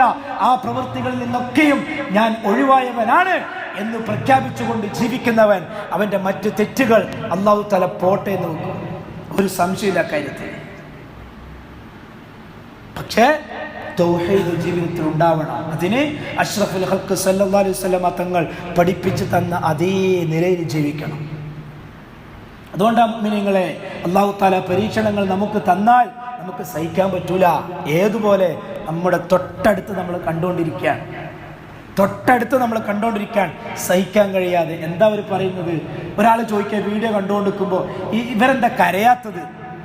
അത് ഗൾഫിലാണ് ജോലി ചെയ്യുന്നത്, നാട്ടിലേക്ക് വന്നതാണ്, നാട്ടിൽ ഭൂകമ്പമുണ്ട്, വെള്ളപ്പൊക്കം ഉണ്ടെന്നൊക്കെ കേട്ടിട്ട് വന്നതാ. വന്നു നോക്കുമ്പോഴേക്കോ വീടുമില്ല, ഭാര്യയില്ല, മക്കളുമില്ല, ഉപ്പയില്ല, ഉമ്മയില്ല, ഒന്നുമില്ല. അയാൾ സംസാരിക്കുന്നുണ്ട്, എന്താ ഇയാൾ കരയാത്തത്? കരയാൻ കണ്ണുനീരില്ല, മനസ്സൊക്കെ മരവിച്ചു പോയി. എല്ലാം നഷ്ടപ്പെട്ടവന്റെ വേദന, ഇനി സങ്കടങ്ങൾ വരാനില്ല, എല്ലാം മരവിച്ച് ഇനി എന്തു പറയണം, എന്ത് ചെയ്യണം, വലിയൊരു ചോദ്യചിഹ്നവുമായിട്ട് മുന്നിൽ അങ്ങ് കിടക്കുക. പിന്നെ എങ്ങനെയാണ് കരയാൻ? എങ്ങനെ കരച്ചില് വരാൻ? എല്ലാം തീർന്നു. സഹിക്കാൻ പറ്റുമോ? അള്ളാഹു എങ്ങാനും നമ്മെ പരീക്ഷിക്കാൻ തീരുമാനിച്ചാൽ സഹോദരങ്ങളെ, ഒരു പിടുത്തവും കിട്ടൂല. അതിനു മുമ്പ് അള്ളാഹുലേക്ക് നാം അടുക്കണം. സുന്നത്തും തൗഹീദും സുന്നത്തും ജീവിതത്തിൽ മുറുകെ പിടിച്ചുകൊണ്ട് അള്ളാഹുവിലേക്ക് അടുക്കാൻ നാം തയ്യാറാവും. ഈ രീതിയിൽ അള്ളാഹുവിനോട് ദുആ ചെയ്തുകൊണ്ടേയിരിക്കണം. നാം കഴിക്കുന്ന ഭക്ഷണം, നാം സുഖമായി ഉറങ്ങുന്നത്, നാം ധരിക്കുന്ന നല്ല വസ്ത്രം, എല്ലാം നിഅമത്താണ്, എല്ലാം നിഅമത്താണ്. കുല്ലുക്കും ജാഇഉൻ ഫസ്തത്ഇമൂനി ഉത്ഇമുക്കും, നിങ്ങൾ എല്ലാവരും വിശക്കുന്നവരായിരുന്നു, അതുകൊണ്ട് എന്നോട് നിങ്ങൾ ഭക്ഷണം ചോദിക്കുകയും ഞാൻ നിങ്ങൾക്ക് ഭക്ഷണം നൽകാം. അല്ലാഹു പറഞ്ഞതാണ് ഖുദ്സിയായ ഹദീസിലൂടെ. കുല്ലുക്കും ആരിൻ ഇല്ലാ മൻ കസൗതുഹു ഫസ്തക്സൂനി അക്സുക്കും, നിങ്ങൾ എല്ലാവരും നഗ്നതയുള്ളവരായിരുന്നു, നിങ്ങൾക്കാർക്കും വസ്ത്രമില്ലാത്തവരായിരുന്നു, അതുകൊണ്ട് നിങ്ങൾ എന്നോട് വസ്ത്രത്തെ ചോദിക്കാൻ ഞാൻ നിങ്ങൾക്ക് വസ്ത്രം നൽകാം. അല്ലാഹു പറയുന്നതാണ് ഖുദ്സിയായ ഹദീസിലൂടെ. അതുകൊണ്ട് നമ്മൾ വിചാരിച്ചു കൊണ്ട എനിക്കിപ്പോൾ 10 ഷർട്ട് ഉണ്ട്, 8 പാൻറ്റും ഉണ്ട്, നല്ല കളർഫുള്ളാണ്, എല്ലാം ഇങ്ങനെ മാറ്റി ഇടുന്നുണ്ട്, മാറ്റി ഇടുമ്പോൾ ഭാര്യ അലക്കി ഇസ്തിരിട്ട് വെക്കുന്നുണ്ട്, അതിങ്ങനെ ഇട്ടിട്ട് നമ്മൾ കുളിച്ച് മാറ്റിയിട്ട് പോകുന്നുണ്ട്, ഒക്കെ നമ്മുടെ മിടുക്കാണ് എന്നൊന്നും വിചാരിക്കേണ്ട. ഇതൊന്നും യാദൃശ്ചികം അല്ല, എല്ലാം അള്ളാഹു അറിഞ്ഞു നൽകുന്നതാണ്. ഒറ്റ പാൻറ്റിൽ 3 ഷർട്ട് മാറി ഇടുന്ന ആളുകളില്ലേ? പൈസ ഇല്ലാഞ്ഞിട്ട് ഒരു ചെരുപ്പ് 1 വർഷം ഉപയോഗിക്കുന്നവരില്ലേ? പൈസ ഇല്ലാഞ്ഞിട്ട് അടുത്തത് വാങ്ങാൻ അല്ലേ? നമുക്കറിയില്ല അങ്ങനെയുള്ള ആളുകളെ. എന്നിട്ടും നമുക്ക് ബോധം വരുന്നില്ലെങ്കിൽ സഹോദരങ്ങളെ വലിയ വിഷയമാണ്. ലഇൻ ശകർതും ലഅസീദന്നകും വലഇൻ കഫർതും ഇന്ന അദാബി ലശദീദ്. നിങ്ങൾ നന്ദി കാണിക്കുകയാണെങ്കിൽ നിങ്ങൾക്ക് ഇനിയും ഞാൻ നിങ്ങൾക്ക് അധികരിപ്പിച്ചു തരും. ഇനി അതല്ല, നിങ്ങൾ എന്നോട് നന്ദികളെ കാണിക്കുന്നതെങ്കിൽ ഇന്ന അദാബി ലശദീദ്, എൻ്റെ ശിക്ഷ കഠിനമാണ്, സഹിക്കാൻ പറ്റൂല, താങ്ങാൻ പറ്റിയെന്ന് വരില്ല. നമ്മളെ സമ്പത്ത് മുഴുവനും ചിലപ്പോൾ എവിടെ പോയിന്ന് പോലും തോന്നൂല, തിരിയൂല. ആ രീതിയിൽ അള്ളാഹു നശിപ്പിച്ചു കളയും. അള്ളാഹു താല കാര്യങ്ങൾ മനസ്സിലാക്കി അമൽ ചെയ്യുന്നവരുടെ കൂട്ടത്തിൽ നമ്മെ ഉൾപ്പെടുത്തി അനുഗ്രഹിക്കട്ടെ. അള്ളാഹുവിൻ്റെ ദീനിനെ യാഥാർത്ഥ്യം ഉൾക്കൊണ്ടുകൊണ്ട് അള്ളാഹുവിലേക്ക് ഖേദിച്ച് മടങ്ങുന്ന ആ തായിബീങ്ങളുടെ സ്വാലിഹീങ്ങളുടെ കൂട്ടത്തിൽ അള്ളാഹു നമ്മെ ഉൾപ്പെടുത്തി അനുഗ്രഹിക്കട്ടെ. യാ അയ്യുഹല്ലദീന ആമനു തഖുല്ലാഹ വഖൂലു ഖൗലൻ സദീദാ യുസ്ലിഹ് ലക്കും അഅമാലക്കും വയഗ്ഫിർ ലക്കും ദുനൂബക്കും വമൻ യുതിഇല്ലാഹ വറസൂലഹു ഫഖദ് ഫാസ ഫൗസൻ അളീമാ.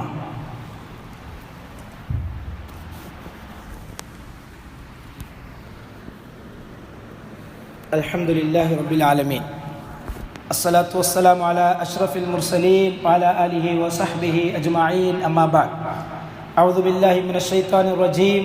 യാ അയ്യുഹല്ലദീന ആമനു തഖുല്ലാഹ ഹഖ്ക തുഖാതിഹി വലാ തമൂതുന്ന ഇല്ലാ വഅൻതും മുസ്ലിമൂൻ. ഫയാ അയ്യുഹന്നാസ് ഊസീകും ഇബാദല്ലാഹി സാനിയൻ വഇയ്യായ ബിതഖ്വല്ലാഹ്.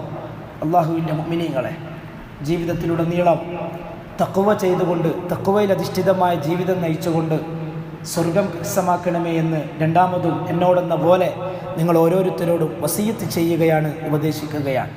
പ്രിയമുള്ളവരെ, റസൂൽ സല്ലല്ലാഹു അലൈഹി വസല്ലമ തങ്ങൾ നമ്മുടെ ജീവിതത്തിൽ ബർക്കത്തുണ്ടാവാൻ ദുആ ചെയ്യാൻ നമുക്ക് പഠിപ്പിക്കുകയാണ്. നമ്മുടെ ജീവിതത്തിൻ്റെ ഓരോ പദാർത്ഥങ്ങളിലും ഓരോ മേഖലകളിലും അള്ളാഹുവിൻ്റെ ഭാഗത്തു നിന്നുമുള്ള അനുഗ്രഹം, ബർക്കത്ത്, അത് കിട്ടൽ നമുക്ക് അത്യാവശ്യമാണ്. കാരണം ഓരോന്നിലും നന്മയുണ്ടാവുക എന്ന്, സന്താനങ്ങളിൽ ബർക്കത്തുണ്ടാവുക, സമ്പത്തിൽ ബർക്കത്തുണ്ടാവുക, ഭക്ഷണത്തിൽ റിസ്കിൽ ബർക്കത്തുണ്ടാവുക, ആരോഗ്യത്തിൽ ബർക്കത്തുണ്ടാവുക, ഇത് നമ്മെ സംബന്ധിച്ചിടത്തോളം അത്യാവശ്യമായ കാര്യമാണ്. ഒരു ഹദീസ് കൂടി റസൂലുള്ളാഹി സ്വല്ലല്ലാഹു അലൈഹി വസല്ലം തങ്ങളുടെ അടുക്കലേക്ക് ഒരു സഹാബി വരികയാണ്. വഹ്ശി ബിൻ ഹർബിൻ അൻ അബീഹി അൻ ജദ്ദിഹി വഹ്ശി അന്നഹും ഖാലു. ഒരു കൂട്ടം ആളുകൾ വന്നിട്ട് റസൂലുള്ളാഹി സ്വല്ലല്ലാഹു അലൈഹി വസല്ലം തങ്ങളോട് ഒരു കാര്യം ചോദിക്കുകയാണ്. ഖാലു യാ റസൂലല്ലാഹ്, അല്ലാഹുവിൻ്റെ റസൂലേ, ഇന്നാ നഅകുൽ വലാ നശ്ബഅ. നമ്മളിൽ പലർക്കും അതുണ്ടാകാറുണ്ട്, പലരും അങ്ങനെ പറയുന്നത് കേൾക്കാറുണ്ട്. അല്ലാഹുവിൻ്റെ റസൂലേ, ഞങ്ങൾ ഭക്ഷണം കഴിക്കുന്നു, പക്ഷെ വിശപ്പടങ്ങുന്നില്ല. നമ്മൾ കുറേ തിന്നുന്നുണ്ട്, എത്ര തിന്നിട്ടും മതിയാകുന്നില്ല. ചില ആൾക്കാർക്ക് തോന്നാറില്ലേ, കുറേ തിന്ന് എത്ര തിന്നാലും വയറ് നിറയുന്നില്ല, അല്ലെങ്കിൽ കുറച്ച് കഴിയുമ്പോൾ തന്നെ പിന്നെയും വിശക്കാണ്. അങ്ങനെ സഹാബാക്കളോട് വന്നിട്ട് ചോദിച്ചു. സഹാബാക്കൾ വന്നിട്ട് റസൂലിനോട് പറഞ്ഞു, നബിയെ, ഞങ്ങൾ ഭക്ഷണം കഴിക്കുന്നു, പക്ഷെ വിശപ്പ് മാറുന്നില്ല. ഖാല റസൂലുള്ളാഹി സ്വല്ലല്ലാഹു അലൈഹി വസല്ലം തങ്ങൾ ചോദിച്ചു, ഫലഅല്ലക്കും തഅകുലൂന മുതഫർരിഖീൻ. നിങ്ങൾ ഭക്ഷണം കഴിക്കുന്നത് ഒറ്റക്കൊറ്റക്കാണോ? ഒറ്റക്കൊറ്റക്ക് ഇരുന്നിട്ടാണ് നിങ്ങൾ ഭക്ഷണം കഴിക്കാറുള്ളത്? അപ്പോൾ അവർ പറഞ്ഞു, നഅം, അതെ യാ റസൂലല്ലാഹ്, ഞങ്ങൾ അങ്ങനെയാണ് ഭക്ഷണം കഴിക്കാറുള്ളത്. ഖാൽ, റസൂൽ പറഞ്ഞു, ഫജ്തമിഉ അലാ തആമിക്കും. ഭക്ഷണം കഴിക്കുമ്പോൾ നിങ്ങൾ ഒന്നിച്ചിരുന്ന് ഭക്ഷണം കഴിക്കുകയും, നിങ്ങൾ ഒന്നിച്ചിരുന്ന് ഭക്ഷണം കഴിക്കുകയും, വദ്കുറു ഇസ്മല്ലാഹി അലൈഹി, ഭക്ഷണം കഴിക്കുന്ന സമയത്ത് അള്ളാഹുവിനെ ഓർമ്മിക്കുകയും. എങ്ങനെ കഴിക്കുമ്പോൾ ബിസ്മില്ലാ എന്ന് പറയുക, ഇടയ്ക്കിടയ്ക്ക് അള്ളാഹിനെ ശുക്ർ ചെയ്യുക, ഭക്ഷണം കഴിഞ്ഞതിന് ശേഷം ദുആ ചെയ്യുക. ഇങ്ങനെ അള്ളാഹുവിനെ നിങ്ങൾ ഓർമ്മിക്കുക. യുബാരിക് ലക്കും ഫീ, അള്ളാഹു നിങ്ങൾക്കതിൽ ബർക്കത്ത് ചെയ്യും. വീട്ടിലെ അവസ്ഥ നമ്മൾ ആലോചിച്ച് നോക്കും. നമ്മളെ വീട്ടിൻ്റെ ഉള്ളിലെ അവസ്ഥ നമുക്കല്ലേ അറിയുള്ളൂ. ഉപ്പ ഒറ്റക്ക് തിന്നണിച്ചാൽ പിന്നെ മക്കൾക്ക് കൊടുക്കും, മക്കളും തിന്നണിച്ചാൽ പിന്നെ ബാക്കിയുള്ളതായിരിക്കും ഉമ്മ തിന്ന, അല്ലെങ്കിൽ ഭാര്യ തിന്ന. ചെയ്യരുത്. ഒന്നിച്ച് ഒരു ടേബിളിൽ, ഇനി ഒരു പാത്രത്തിൽ തിന്നാൻ പറ്റുന്നില്ലെങ്കിൽ ഓരോ പാത്രമായാലും ഒന്നിച്ചിരിക്കുക. എല്ലാവരും ഒന്നിച്ചിരുന്ന്, ഭാര്യയും ഉപ്പയും ഉമ്മയും മക്കളും എല്ലാവരും ഒന്നിച്ചിരുന്ന് ഒന്നിച്ച് കഴിക്കും. ചിലപ്പോൾ ഭാര്യമാര് പെണ്ണുങ്ങൾ എല്ലാം കഴിഞ്ഞിട്ട് ഇരുത്താം, അത് പറ്റൂല. നമ്മൾ നിർബന്ധിച്ചിരുത്തണം അവരെ. എന്നിട്ട് ഒന്നിച്ചിരുന്ന് ഭക്ഷണം കഴിക്കണം, നമ്മളെ മക്കളും ഭാര്യയും എല്ലാവരും. എന്താ അതിൽ കിട്ടാന്നറിയോ? ഒന്ന് റസൂല് പറഞ്ഞ ബർക്കത്ത്, രണ്ട് പരസ്പരമുള്ള സ്നേഹം. ഇനി പറ്റുമെങ്കിൽ വലിയൊരു തളികയിൽ ഒന്നിച്ചപ്പോൾ ഭക്ഷണം വിളമ്പേ, എന്നിട്ട് ഉപ്പയും മക്കളും ഉമ്മയും ഭാര്യയും ഒക്കെ ഒന്നിച്ചിരുന്ന് തിന്ന്. അതിനേക്കാൾ വലിയ സൗഭാഗ്യം വേറെ കിട്ടൂല. അത് കിട്ടുന്ന നേട്ടം എന്താ? ഒന്ന്, കുറേ ഗുണങ്ങളുണ്ട്, കുറേ ഗുണങ്ങൾ. ഒന്ന്, അല്ലാഹുവിന്റെ റസൂൽ പറഞ്ഞതുപോലെ ബർക്കത്ത്, കുറച്ച് തിന്നാ മതി, കുറച്ച് തിന്നാ മതി, വയറ് നന്നായിട്ട് നിറയും. രണ്ട്, പരസ്പരമുള്ള സ്നേഹം, അത് എന്നും നിലനിൽക്കും. മൂന്നാമത്തത്, ഭാര്യയ്ക്ക് പണി കുറഞ്ഞിട്ടു, കുറെ പാത്രമൊന്നും കഴുകേണ്ട ആവശ്യം ഉണ്ടാവില്ല, എളുപ്പമായി. നമ്മളൊന്ന് പരീക്ഷിച്ച് നോക്കണം സഹോദരങ്ങളെ. ഒറ്റയ്ക്കിരിക്കുക, മൊബൈൽ നോക്കിയിട്ട് ഇങ്ങനെ ഓരോരുത്തരും മൊബൈൽ നോക്കിയിരിക്കുക, എന്നിട്ട് പരസ്പരം മിണ്ടാതെ തീർന്നത് പോലും അറിയാത്തൊരവസ്ഥ. എന്താ തിന്നുന്നത് പോലും അറിയാത്തൊരവസ്ഥ. ഇത് രുചിയുണ്ടോ ഇതൊന്നും അറിയില്ല. കാരണം നമ്മളെ മൈൻഡ് മുഴുവനും മൊബൈലിലാണ്. അതൊക്കെ മാറ്റിവെച്ച് എല്ലാം തീരുമാനിക്കണം. ഭക്ഷണത്തിന് ഡൈനിങ് ടേബിളിൽ എത്തിക്കഴിഞ്ഞാൽ ഒറ്റൊന്നും മൊബൈൽ തൊടാൻ പാടില്ല, മൊബൈൽ നോക്കാൻ പാടില്ല. ഭക്ഷണത്തിൽ ശ്രദ്ധ കേന്ദ്രീകരിച്ച് ദുആകൾ പറഞ്ഞ്, ചെറിയ മക്കളൊക്കെ ഉണ്ടാവും, ഒച്ചത്തിൽ ദുആ പറഞ്ഞു കൊടുക്കുക. ഉപ്പയോ ജ്യേഷ്ഠനോ ഉത്താത്തയോ ഉമ്മയോ ഒച്ചത്തിൽ ദുആ പറഞ്ഞു കൊടുക്കുക. ചെറിയ മക്കളൊക്കെ ആ ദുആ പറയാ. ഒറ്റൊരാഴ്ച അങ്ങനെ ഒച്ചത്തിൽ പറഞ്ഞു കൊടുത്താൽ മതി അല്ലേ? 8ാമത്തെ ദിവസം ആ മക്കൾ ഒറ്റക്ക് പറയും. വാഹനത്തിന് പോവുകയാണ്, വാഹനത്തിൽ കയറി ഉടനെ തന്നെ ഉപ്പ ഒച്ചത്തിൽ ദുആ ചെല്ല, മക്കൾക്ക് ചൊല്ലിക്കൊടുക്കുക. 4 ദിവസം ചെല്ലിയാൽ മതി. 5ാമത്തെ ദിവസം മക്കൾ ഇങ്ങോട്ട് ചോദിക്കും, പാപ്പ ദുആ ചെല്ലണ്ടേ ചെല്ലാൻ പറയാം. അവരും ചെല്ലും. അത്രേ വേണ്ടൂ. കണപ്പണം പഠിക്കാൻ വലിയ പണിയൊന്നുമില്ല. നമ്മളിങ്ങനെ ഇരുത്തി കണപ്പണം പഠിപ്പിക്കേണ്ട ആവശ്യമൊന്നുമില്ല. എന്താണോ പഠിപ്പിക്കാൻ ഉദ്ദേശിക്കുന്നത് അതെപ്പോഴും ചെയ്യിപ്പിച്ചാൽ മതി. പള്ളിയിലേക്ക് പോകുമ്പോൾ മക്കളെ കൂട്ടുക, കയറുമ്പോൾ തന്നെ ദുആ നമ്മൾ ഒച്ചത്തിൽ പറയാം, എനിക്ക് പറഞ്ഞു കൊടുക്കുക. ഒരാഴ്ച പറഞ്ഞു കൊടുത്താൽ മതി. പിന്നെ മരിക്കുന്നത് വരെ അവനെ മറക്കൂല. മരിക്കുന്നത് വരെ അവൻ ആ ദുആ ചെയ്താൽ അതിൻ്റെ ഒരു മിസ്ല സവാബ് ഉപ്പാക്കല്ലേ കിട്ടുക. നമ്മളതൊന്നും വലിയ ഗൗരവത്തിലെടുക്കുന്നില്ല. നമ്മളിങ്ങനെ ജീവിച്ചു പോവാണ്. പ്രിയമുള്ളവരെ, എത്ര ജീവിച്ചാലും അള്ളാഹിൻ്റെ കണക്ക് എത്തിക്കഴിഞ്ഞാൽ നമ്മൾ കണ്ടതാണല്ലോ, എത്ര ആഗ്രഹങ്ങൾ, എത്ര സ്വപ്നങ്ങളാണ് മണ്ണിനടിയിൽ കിടക്കുന്നത്. എന്തൊക്കെ ചിന്തിച്ചിട്ടുണ്ട്. മകളെ കല്യാണത്തിന് വേണ്ടി ഒരുക്കി കൂട്ടിവെച്ച പൊന്നും പണവും എല്ലാം വെള്ളത്തിനടിയിൽ. ആരോട് പറയാൻ? എല്ലാം സ്വപ്നങ്ങളും തകർന്നടിഞ്ഞു. പക്ഷേ ഇവരെല്ലാം ഈമാനോടുകൂടി അള്ളാഹുവിലേക്ക് അടുത്തുകൊണ്ട് പ്യൂർ മുവഹിദീങ്ങളായി തൗഹീദ് അനുസരിച്ച് അള്ളാഹു അല്ലാത്ത വേറെ ആരെയും സമീപിക്കാതെ ഈമാനോടുകൂടി ദീനനുസരിച്ച് ജീവിച്ചവരാണെങ്കിൽ നാളെ ആഖിറത്തിൽ വാരിക്കോരി കിട്ടും. അതേ ബാക്കിയുണ്ടാവും സഹോദരങ്ങളെ. അതുകൊണ്ട് നമ്മുടെ കുടുംബം, നമ്മുടെ മക്കൾ, നമ്മുടെ ഭാര്യ, ഭർത്താവ് എല്ലാം ദീനനുസരിച്ച് കൊണ്ട് ജീവിക്കുന്നവരാകാൻ നമ്മൾ ശ്രദ്ധിക്കുക. അള്ളാഹു സുബ്ഹാനഹു വ തആല അങ്ങനെ ദീനിനെ ഉൾക്കൊണ്ടുകൊണ്ട് ദീനിൽ സംതൃപ്തി അടയുകയും ദീനനുസരിച്ച് ജീവിക്കുന്നതിൽ സന്തോഷം കാണുകയും ചെയ്യുന്ന നല്ല കുടുംബങ്ങളുടെ കൂട്ടത്തിൽ അള്ളാഹു നമ്മളെയും ഉൾപ്പെടുത്തി അനുഗ്രഹിക്കട്ടെ. നമ്മുടെ പാപങ്ങൾ അള്ളാഹു പുറത്ത് മാപ്പാക്കി തരട്ടെ. നമ്മുടെ തെറ്റുകൾ അള്ളാഹു മായ്ച്ചു കളയട്ടെ. മാരകമായ രോഗങ്ങളിൽ നിന്ന് അള്ളാഹു നമ്മെ കാത്തു രക്ഷിക്കട്ടെ. ഇതുപോലുള്ള വെള്ളപ്പൊക്കം, ഭൂമി കുലുക്കം, വിണ്ടുകീറൽ, ഇതുപോലുള്ള മാരകമായ ദുരന്തങ്ങളിൽ നിന്ന്, പ്രകൃതി ദുരന്തങ്ങളിൽ നിന്ന് അള്ളാഹു നമ്മെ കാത്തു രക്ഷിക്കട്ടെ. അങ്ങനെ സംഭവിച്ച മണ്ണിനടി കിടക്കുന്ന ഒരുപാട് ആളുകൾ, ഒരുപാട് മുഅ്മിനീങ്ങൾ അള്ളാഹു അവർക്ക് പുറത്തു മാപ്പാക്കി കൊടുക്കട്ടെ. വയനാട്ടിൽ സംഭവിച്ചിരിക്കുന്ന ആ ആളുകൾക്ക് അള്ളാഹു താല ജീവിച്ചിരിക്കുന്നവർക്ക് നല്ല ക്ഷമയും സഹനതയും അള്ളാഹു നൽകട്ടെ. അവർക്ക് പകരം അള്ളാഹു ഏറ്റവും നല്ലത് കൊടുക്കട്ടെ. മരിച്ചവർക്ക് അള്ളാഹു പുറത്തു മാപ്പാക്കി കൊടുക്കട്ടെ. അവരുടെ ചേരുന്നിടം അള്ളാഹു സ്വർഗീയമാക്കി കൊടുക്കട്ടെ. അതുപോലുള്ള മാരകമായ അപകടങ്ങളിൽ നിന്ന് അള്ളാഹു നമ്മെ കാത്തുരക്ഷിക്കട്ടെ. മരിക്കുന്നത് വരെ സന്തോഷത്തോടെ, സമാധാനത്തോടെ, ഈമാനോടെ ജീവിക്കാൻ നമുക്ക് വേണ്ടപ്പെട്ട എല്ലാവർക്കും അള്ളാഹു വലിയ തൗഫീക്ക് നൽകി അനുഗ്രഹിക്കട്ടെ. ലോകത്ത് ഓരോ മുക്കിലും മൂലയിലും വേദനകൾ തിന്ന് കഴിയുന്ന ഒരുപാട് മുഅ്മിനീങ്ങൾ, മുസ്ലിമീങ്ങൾ, ജനങ്ങൾ അള്ളാഹു എല്ലാവർക്കും പരിപൂർണ സുഖം നൽകി അനുഗ്രഹിക്കട്ടെ, സമാധാനം നൽകി അനുഗ്രഹിക്കട്ടെ. ശിർക്കിൽ നിന്നും ശിർക്കിൻ്റെ ആളുകളിൽ നിന്നും അള്ളാഹു നമ്മെ വിദൂരത്തിലാക്കട്ടെ. തൗഹീദിലേക്കും സുന്നത്തിലേക്കും അള്ളാഹു നമ്മെ അടുപ്പിക്കട്ടെ. ബിദ്അത്തിൽ നിന്നും ബിദ്അത്തിൻ്റെ ആളുകളിൽ നിന്നും അള്ളാഹു നമ്മെ വിദൂരത്തിലാക്കട്ടെ. സുന്നത്തിലേക്കും സുന്നത്തിൻ്റെ ആളുകളിലേക്കും അള്ളാഹു നമ്മെ അടുപ്പിക്കട്ടെ. നമ്മുടെ മാതാപിതാക്കൾക്ക് അള്ളാഹു പുറത്തു മാപ്പാക്കി കൊടുക്കട്ടെ. അവരുടെ പ്രശ്നങ്ങൾ അള്ളാഹു പരിഹരിച്ചു കൊടുക്കട്ടെ. അവരുടെ വിഷമങ്ങൾ അള്ളാഹു മാറ്റിക്കൊടുക്കട്ടെ. അവരുടെ ആഗ്രഹങ്ങൾ അള്ളാഹു സഫലീകരിച്ചു കൊടുക്കട്ടെ. നമ്മിൽ പലരുടെയും മാതാപിതാക്കൾ ഇന്ന് ഖബറിലാണ്. അള്ളാഹു താല അവരുടെ ഖബറിടത്തെ വിശാലമാക്കി കൊടുക്കട്ടെ, സ്വർഗീയമാക്കി കൊടുക്കട്ടെ. മഗ്ഫിറത്തും മർഹമത്തും ചൊരിഞ്ഞു കൊടുക്കട്ടെ. ജീവിച്ചിരിക്കുന്ന എത്രയോ രോഗികൾ, നമ്മുടെ കുടുംബക്കാർ, കൂട്ടുകാർ, അയൽവാസികൾ, നാട്ടുകാർ, അള്ളാഹു താല അവൻ്റെ കരുണ കൊണ്ട്, റഹ്മത്ത് കൊണ്ട് പരിപൂർണ ശിഫാ നൽകി അനുഗ്രഹിക്കട്ടെ. കിട്ടിയിരിക്കുന്ന ആരോഗ്യത്തെ മരണം വരെ അള്ളാഹു നിലനിർത്തി തരട്ടെ. നമ്മുടെ മക്കളെ അള്ളാഹു സാലിഹീങ്ങളാക്കട്ടെ. ദീനനുസരിച്ച് ജീവിക്കുന്ന മക്കളാക്കി അള്ളാഹു വളർത്തട്ടെ. ദുനിയാവിലും ആഖിറത്തിലും കണ്ണിന് കുളിർമയാകുന്ന സാലിഹായ സന്താനങ്ങളാക്കി അള്ളാഹു നമ്മുടെ മക്കളെ മാറ്റട്ടെ. വിവാഹം കഴിഞ്ഞിട്ട് മക്കളില്ലാതെ വിഷമിക്കുന്നവർ അള്ളാഹു താല അവർക്ക് സാലിഹായ സന്താനങ്ങളെ നൽകി അനുഗ്രഹിക്കട്ടെ. വിവാഹപ്രായത്തിൽ നിൽക്കുന്ന യുവാക്കൾ, യുവതികൾ അള്ളാഹു അവർക്ക് യോജിച്ച ഇണകളെ നൽകി അനുഗ്രഹിക്കട്ടെ. അതേപോലെ തന്നെ വീടിൻ്റെ പണി നടക്കുന്നവർ, വീട് കിട്ടാൻ ആഗ്രഹിക്കുന്ന ആളുകൾ ബാധ്യതകളില്ലാതെ നല്ലൊരു മസ്കൻ അള്ളാഹു നൽകി അനുഗ്രഹിക്കട്ടെ. എല്ലാവിധ സുഖവും സന്തോഷവും നമുക്ക് അള്ളാഹു നൽകി അനുഗ്രഹിക്കട്ടെ. നമ്മുടെ പാപങ്ങളെല്ലാം അള്ളാഹു പുറത്തു മാപ്പാക്കി തരട്ടെ. اللهم اغفر للمؤمنين والمؤمنات والمسلمين والمسلمات الأحياء منهم والأموات إنك مجيب الدعوات يا قاضي الحاجات طيب ثراهم واجعل الجنة مأواهم اللهم أجرنا من النار اللهم أجرنا من النار ربنا